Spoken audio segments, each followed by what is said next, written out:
todos, bem-vindos a mais uma edição do podcast da reunião de estudos do Evangelho do Grupo Espírita Irmão Áureo. Estamos seguindo o livro Vivendo com Jesus, de Amélia Rodrigues, psicografia de Divaldo Pereira Franco, e hoje abordaremos o capítulo 25, intitulado A Sublime Revolução.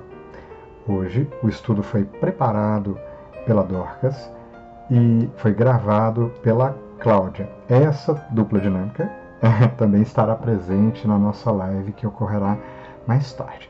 Daqui a pouquinho a gente vai ouvir as interessantes reflexões que a Dorcas nos propôs e que a Cláudia trouxe, não é isso?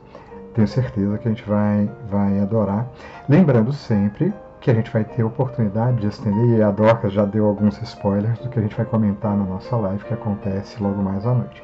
Não se preocupe se não puder estar, porque a live fica gravada e já te chamamos aqui para continuar participando conosco, para se envolver. Estando ao vivo, é muito bom estarmos juntos, conversando, questionando, refletindo juntos. Mas também é possível participar divulgando os links, assistindo mais tarde. Enfim, o nosso convite é para que você se envolva nesse esforço que fazemos por divulgar a palavra do bem, por difundirmos tudo que é bom e verdadeiro, sempre embasados na doutrina espírita que tanto nos oferece ao coração. Então já está feito o convite, e ao final desse nosso podcast teremos uma vez mais o nosso momento de oração. Te convidamos para estar conosco. Será iniciado por uma bela poesia de Maria Dolores para que as nossas reflexões possam continuar. Feitos todos esses convites, só nos resta finalizar com o último convite. Vamos ouvir?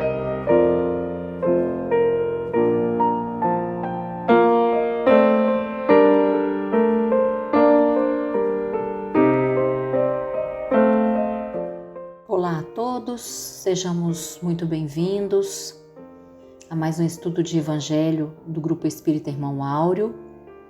Hoje eu vou emprestar a minha voz ao podcast confeccionado pela Dorcas. A voz é minha, mas as ideias, toda a fala, a Dorcas que é a autora intelectual. Nós nos encontraremos mais tarde na live, conversaremos um pouco sobre esse capítulo, que é o capítulo 25 do livro Vivendo com Jesus, intitulado Sublime Revolução. Então vamos lá, dando voz a Dorcas. Olá, queridos irmãos.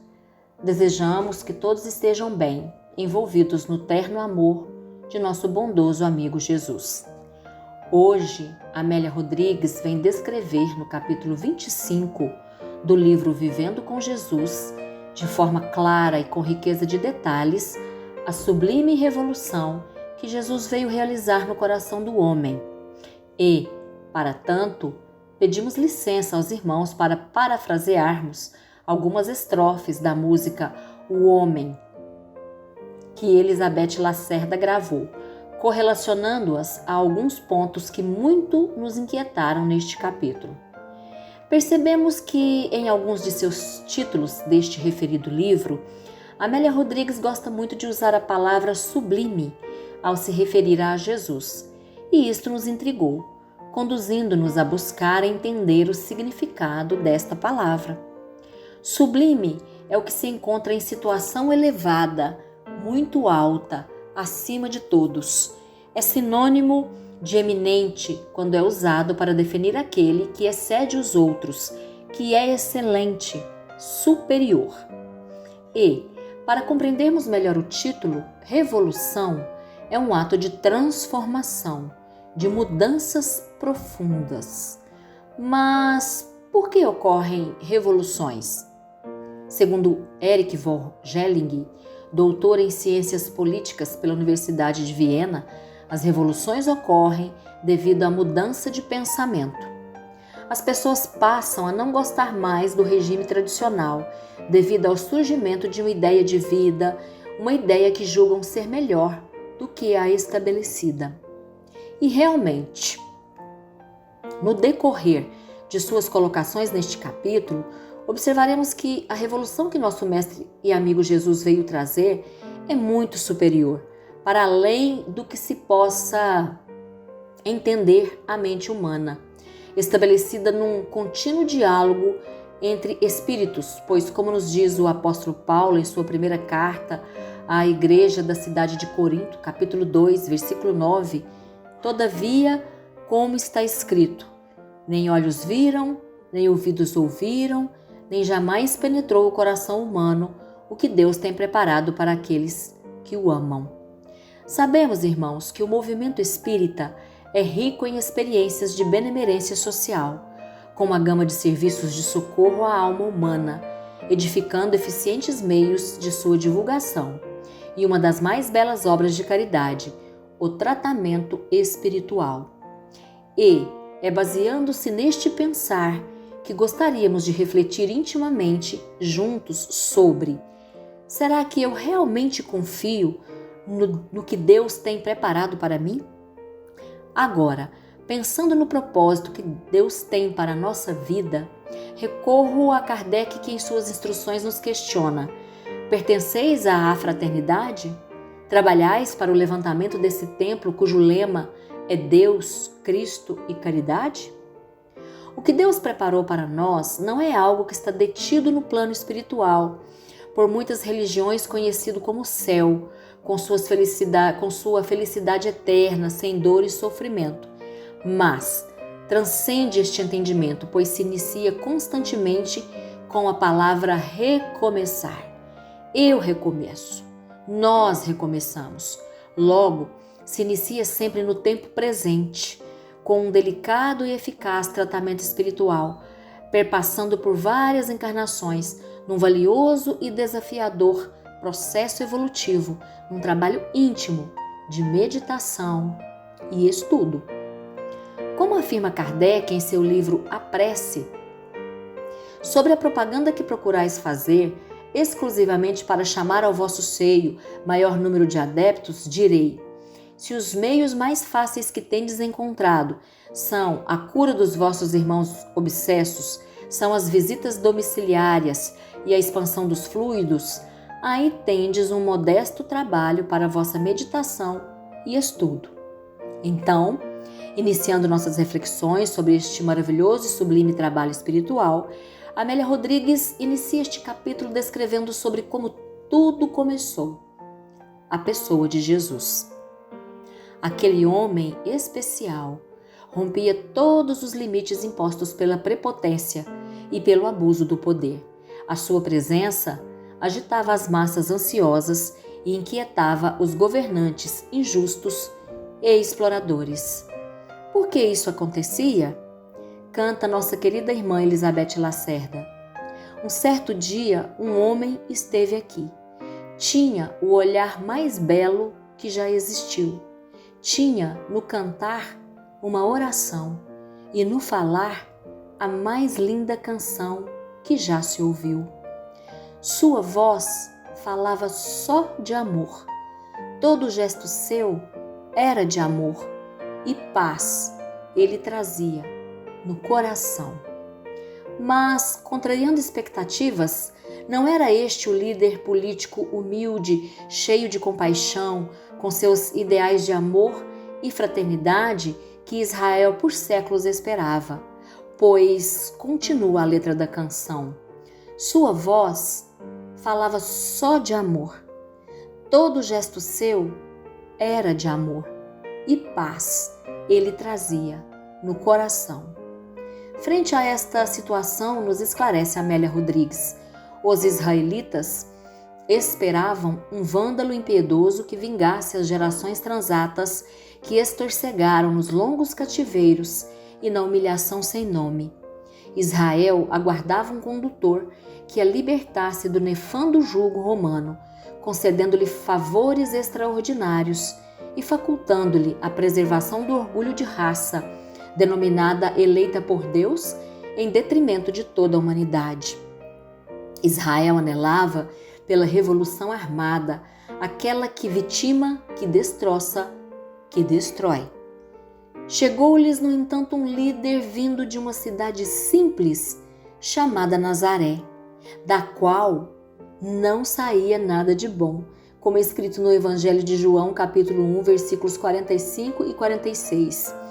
Filipe achou Natanael e disse-lhe: havemos achado aquele de quem Moisés escreveu na lei e os profetas, Jesus de Nazaré, filho de José. Disse-lhe Natanael: pode vir alguma coisa boa de Nazaré? Disse-lhe Filipe: vem e vê.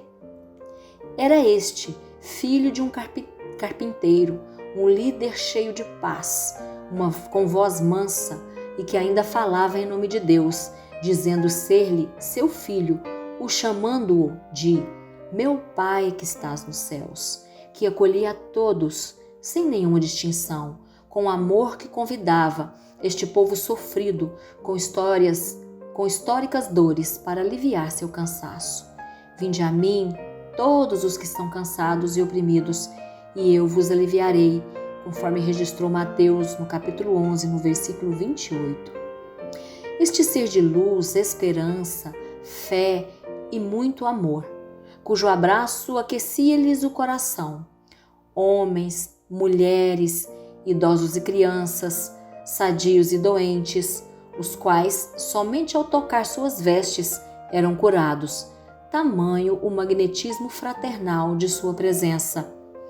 Atendia os leprosos e os ladrões, as meretrizes e os viciados, com a mesma complacência com que a outros libertava da cegueira, da surdez, da paralisia, da loucura, mas não concordava com as suas condutas equivocadas, sempre os convidando a uma radical mudança da forma de viver. Enfim, todos sentiam-se bem-vindos no seu reino, no reino dos céus. Mas este sofrido povo era muito orgulhoso para enxergá-lo. Assim Amélia descreve: o orgulho que cega é o responsável pela perda de sentido em relação à grandeza moral, abrindo espaço para a presunção e a soberba, que se encarregam do exterior sem a menor contribuição para a realidade íntima do ser. Sendo assim, a situação era: a mensagem espiritual desaparecera completamente e as cerimônias complicadas somente eram apresentadas aos dominadores vitimados pela luxúria e pela exorbitância dos crimes a que se entregavam. Segundo Amélia, o mestre iniciara o seu ministério conforme anunciaram os antigos profetas, diminuindo as imensas cargas de aflição que pesavam sobre os ombros vergados dos sofredores e infelizes. Unindo às palavras os atos de amor e de misericórdia, ele renovava o solo dos corações com a palavra consoladora. Nada solicitava, jamais pedia o que quer que fosse a alguém. Ele viera para dar, para doar-se, para servir como jamais outrem assim procedera, e todos fascinavam-se com o seu comando, deixando-se arrastar pelo seu verbo. Continua Amélia Rodrigues, diferente de tudo quanto ocorrera antes e jamais voltaria a suceder, a revolução não destruía vidas, erguia-as, não derramava o sangue dos lutadores, estancava-o naqueles que se encontravam feridos. Nada solicitava, jamais pedia o que quer que fosse a alguém. Ele viera para dar, para doar-se, para servir como jamais outrem assim procedera. Às margens do lago de Genezaré, em Cafarnaum, as pessoas aglomeravam-se, aguardando o prodígio do seu incomparável amor.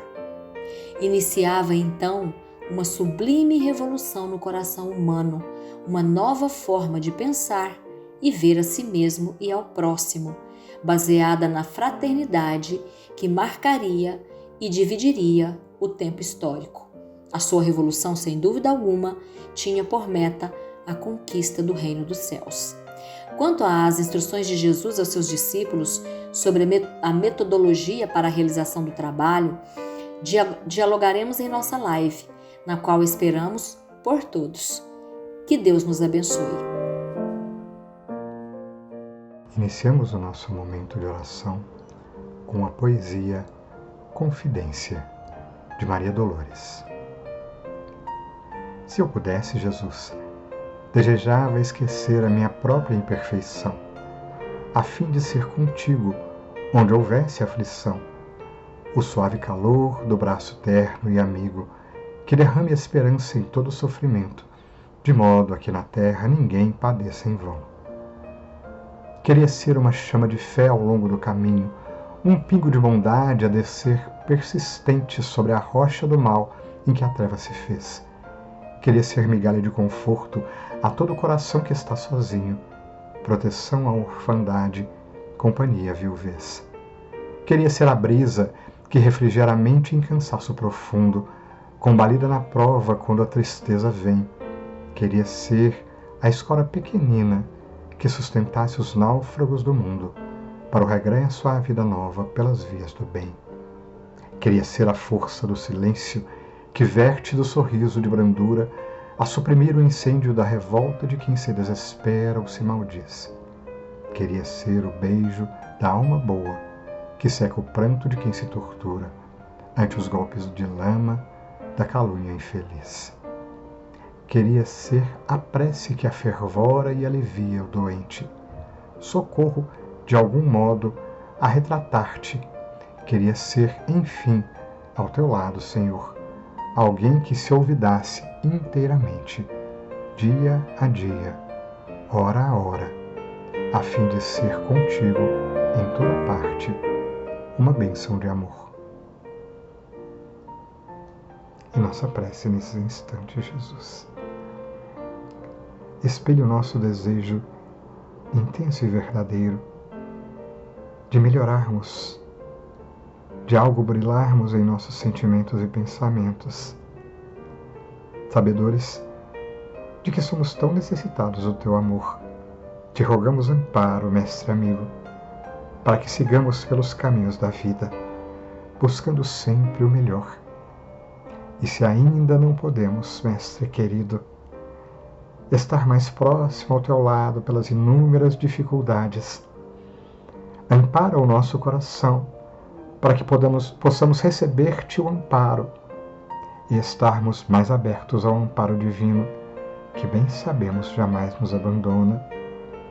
Fortalece-nos a vontade, mestre querido, para que possamos dar o melhor de nós a cada instante, dar o esforço possível, confiantes na divina providência, que nos encaminhará pelos caminhos do mundo.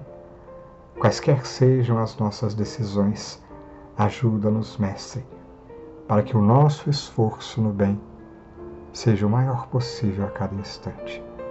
Que a luz do teu amor nos ilumine os corações, nos ampare os propósitos e nos fortaleça as ações todos os dias de nossa vida. Que assim seja.